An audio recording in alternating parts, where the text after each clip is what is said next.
जोहार नमस्कार। झारखंड समेत देश दुनिया की तमाम बड़ी खबरों में से कुछ प्रमुख खबरों पर आइए नजर डालते हैं। जोहार दर्शकों, स्वागत है आपका आज के ताज़ा समाचार बुलेटिन में। हम आपके लिए लेकर आए हैं झारखंड और देश दुनिया की 30 बड़ी खबरें। तो चलिए बिना देर किए शुरू करते हैं। सबसे पहले बात झारखंड की। रांची में 3 अक्टूबर को दुर्गा पूजा की प्रतिमा विसर्जन सह शोभायात्रा निकाली गई। ये शोभायात्रा रांची महानगर दुर्गा पूजा समिति के नेतृत्व में निकली, जिसमें शहर की कई प्रमुख पूजा समितियों ने भाग लिया।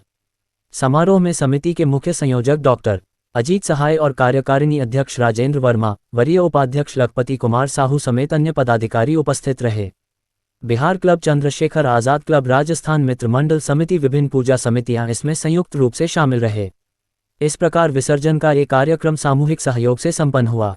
आम आदमी पार्टी के झारखंड प्रभारी शिवचरण गोयल ने दिल्ली में पार्टी के राष्ट्रीय संयोजक अरविंद केजरीवाल से मुलाकात कर प्रदेश की राजनीतिक स्थिति और पार्टी की गतिविधियों पर चर्चा की। इस दौरान केजरीवाल ने झारखंड में संगठन को मजबूत करने तथा जनहित के मुद्दों को उठाने के लिए आवश्यक दिशा निर्देश दिए। एजेएसयू ने जेपीएससी की जेट परीक्षा की आवेदन तिथि 6 अक्टूबर 2025 से आगे बढ़ाने की मांग की है, ताकि दुर्गा पूजा और अन्य अवकाशों के कारण दस्तावेज न जुटा पाने वाले विद्यार्थी आवेदन से वंचित न हों। संगठन ने कहा कि यह परीक्षा 17 साल बाद हो रही है, इसलिए आयोग को सभी स्थानीय और योग्य अभ्यर्थियों को समान अवसर देने के लिए तिथि बढ़ानी चाहिए। झारखंड कांग्रेस द्वारा संगठन सृजन अभियान के तहत सभी जिलों के नए अध्यक्षों की नियुक्ति को मंजूरी दी गई है। हजारीबाग के जे.पी. पटेल और रामगढ़ की विधायक ममता देवी सहित नए अध्यक्षों की घोषणा की गई, जबकि धनबाद के संतोष कुमार सिंह और रांची महानगर के कुमार राजा कुछ पदाधिकारियों को पुनः अवसर दिया गया है। ये नियुक्तियां पार्टी द्वारा जारी सूची के माध्यम से सार्वजनिक की गई हैं।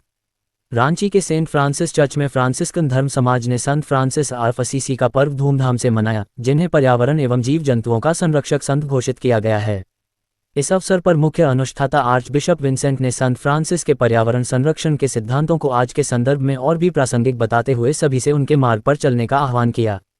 3 वर्ष के अंतराल के बाद 30 नवंबर 2025 को रांची के जेएससीए अंतर्राष्ट्रीय क्रिकेट स्टेडियम में भारत और दक्षिण अफ्रीका के बीच वनडे सीरीज का पहला मैच खेला जाएगा। इसके अलावा जनवरी 2026 में न्यूजीलैंड के दौरे पर भी रांची को एक और अंतर्राष्ट्रीय मैच मिलने की संभावना है। पश्चिमी सिंहभूम के एक विशेष न्यायालय में भाजपा नेता अमित शाह के खिलाफ कथित आपत्तिजनक टिप्पणी के मामले में राहुल गांधी की सुनवाई शनिवार को न्यायाधीश के अवकाश पर होने के कारण टल गई है।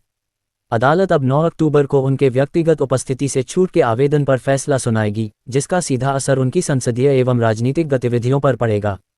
झारखंड के स्वास्थ्य मंत्री डॉक्टर इरफान अंसारी ने भाजपा नेता सीपी सिंह को एक भावनात्मक पत्र लिखकर उन्हें अपना मार्गदर्शक बताया और भाजपा पर उनके साथ जातिगत उपेक्षा का आरोप लगाते हुए कहा कि उन्हें नेता प्रतिपक्ष या प्रदेश अध्यक्ष जैसे पद नहीं दिए गए। उन्होंने इस बात पर जोर दिया कि भले ही दोनों की विचारधाराएं अलग हैं, पर सीपी सिंह के साथ उनका बेटे जैसा रिश्ता बना हुआ है और उनका अपमान सहन नहीं किया जा सकता। बोकारो जिले के गोमिया प्रखंड की पलिहारी गुरुडीह पंचायत की सक्रिय मुखिया सपना कुमारी गांधी जयंती कार्यक्रम के बाद से लापता हैं। परिजनों की शिकायत के बाद पुलिस उनकी तलाश में जुट गई है। विश्व पैरा एथलेटिक्स चैंपियनशिप 2025 में भारत के लिए शुक्रवार का दिन ऐतिहासिक रहा, जहां निषाद कुमार और सिमरन शर्मा ने स्वर्ण पदक जीते। इन 2 स्वर्ण पदकों के साथ भारत ने कुल 15 पदक, 6 स्वर्ण, 5 रजत, 4 कांस्य अपने नाम कर लिए हैं। इस उपलब्धि के साथ भारत पदक तालिका में 11वें स्थान से उछलकर चौथे स्थान पर पहुंच गया है। दक्षिण पूर्व रेलवे ने 11 अक्टूबर 2025 से 20 जनवरी 2026 तक चक्रधरपुर रेल मंडल से गुजरने वाली 16 ट्रेनों को पूरी तरह या आंशिक रूप से रद्द करने का निर्णय लिया है, जिसमें साउथ बिहार एक्सप्रेस जैसी प्रमुख ट्रेनें शामिल हैं। इसके अलावा कुछ ट्रेनों को छोटे मार्ग पर चलाया जाएगा या उनके मार्ग बदल दिए गए हैं, जिससे यात्रियों को काफ़ी असुविधा होने की आशंका है। रांची का बिरसा मुंडा एथलेटिक्स स्टेडियम 24 से 26 अक्टूबर 2025 तक दक्षिण एशियाई सीनियर एथलेटिक्स चैंपियनशिप की मेजबानी करेगा, जिसमें भारत सहित 6 देशों के एथलीट भाग लेंगे। हालांकि पाकिस्तान की भागीदारी अभी अनिश्चित है। यह आयोजन स्थानीय एथलीटों को अंतर्राष्ट्रीय अनुभव प्रदान करेगा और रांची को एक प्रमुख खेल मेजबान के रूप में स्थापित करने में मदद करेगा।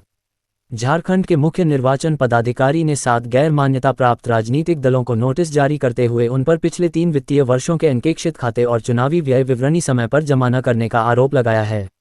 इन दलों को 9 अक्टूबर तक अपना जवाब दाखिल करना होगा, जिसके बाद 16 अक्टूबर को इस मामले की सुनवाई होगी। झारखंड के विपक्षी नेता बाबूलाल मरांडी ने मुख्यमंत्री को पत्र लिखकर गुमला में एक निजी जमीन पर अवैध ताजिया स्थापित किए जाने और 23 दिनों तक प्रशासन द्वारा कोई कार्रवाई न किए जाने की शिकायत की है। उन्होंने तत्काल जमीन मुक्त कराने, दोषियों के खिलाफ कार्रवाई की मांग की है और चेतावनी दी है कि यदि ऐसा नहीं किया गया तो भाजपा राज्यव्यापी आंदोलन करेगी। झारखंड कांग्रेस के वरिष्ठ नेता और पूर्व महालेखाकार बेंजामिन लकड़ा का शनिवार सुबह रांची के एक अस्पताल में निधन हो गया। वे पार्टी के संगठनात्मक कार्यों और वित्तीय मामलों में महत्वपूर्ण योगदान देने के साथ साथ आदिवासी समुदाय व ग्रामीण विकास के मुद्दों पर सक्रिय रहे। गिरिडीह जिले के हल्लाडी गांव में ग्रामीणों ने 2 युवकों को मवेशी चुराते हुए रंगे हाथ पकड़ा और उनकी पिटाई की, जिसके बाद पुलिस ने उन्हें गिरफ्तार कर लिया। इस घटना के विरोध में गुस्साए ग्रामीणों ने सड़क जाम कर पुलिस की कमजोर गश्त पर आरोप लगाते हुए बेहतर सुरक्षा की मांग की। गुमला जिला प्रशासन द्वारा डीसी प्रेरणा दीक्षित के निर्देश पर सभी प्रखंडों में स्वैच्छिक रक्तदान शिविर आयोजित किए जाएंगे। जिलेवासियों से अपील की गई है कि वे रक्तदान करके न केवल जरूरतमंद मरीजों की जान बचाएं, बल्कि इसके स्वास्थ्य और सामाजिक लाभ भी प्राप्त करें। रांची के नगड़ी थाना क्षेत्र में द एवेन्यू रिजॉर्ट में जिला परिषद सदस्य पूनम देवी के पति बजरंग महतो समेत 4 आरोपियों ने अंधाधुंध गोलीबारी की। पुलिस ने त्वरित कार्रवाई करते हुए आरोपियों को गिरफ्तार कर जेल भेज दिया और गोलीबारी में इस्तेमाल हथियार व कारतूस बरामद किए। चक्रधरपुर में दुर्गा पूजा विसर्जन के दौरान हरिजन बस्ती के पंडाल के 7 युवकों पर 15 हमलावरों ने चाकूबाजी कर दी, जिसमें एक युवक की हालत गंभीर है। पुलिस ने हमलावरों की गिरफ्तारी के लिए छापेमारी शुरू की है, लेकिन घटना के 12 घंटे बाद भी कोई गिरफ्तारी नहीं हुई है, जिससे क्षेत्र में तनाव बना हुआ है। अब देखिए राष्ट्रीय सुर्खियां। जापान की सत्तारूढ़ लिबरल डेमोक्रेटिक पार्टी (एलडीपी) के राष्ट्रपति चुनाव में पूर्व आंतरिक मामलों की मंत्री साने ताकाइची ने जीत हासिल की है, जिसके साथ वह देश की पहली महिला प्रधानमंत्री बनने की राह पर हैं।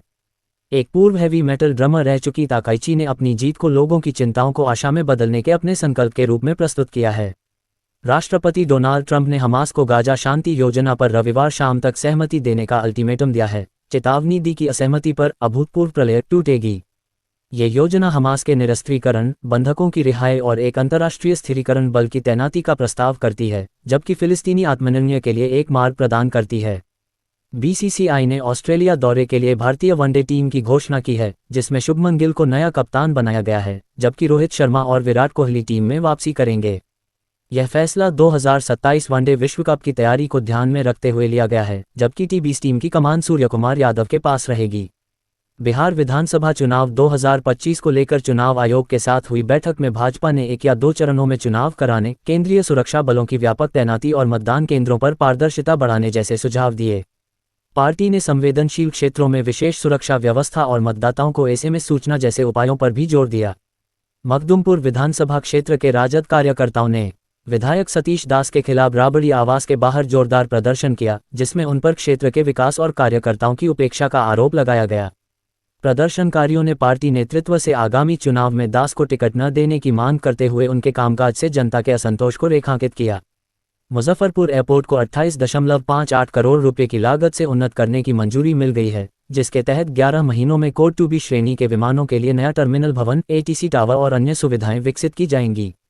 इस उन्नयन से उत्तर बिहार में हवाई संपर्क, पर्यटन और रोजगार के नए अवसर सृजित होने की उम्मीद है। केंद्रीय गृह मंत्री अमित शाह ने छत्तीसगढ़ के बस्तर दौरे के दौरान नक्सलियों को सख्त चेतावनी देते हुए 31 मार्च 2026 तक क्षेत्र को नक्सलवाद से मुक्त करने का लक्ष्य घोषित किया।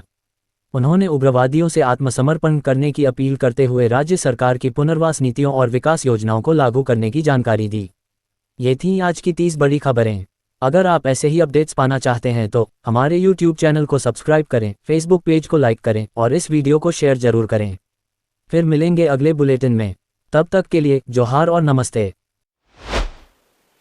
तो कैसी लगी आपको हमारी ये खबर, ये हमें कमेंट बॉक्स में लिखकर ज़रूर से बताएं और ऐसे ही नवीनतम ताज़ा अपडेट्स, खास खबरों से रूबरू बने रहने के लिए बने रहें हमारे संग। कैमरा के पीछे से मेरा सहयोग कर रहे अजय महतो, आनंद चौहान के साथ मैं विजय दत्त पिंटू, रांची।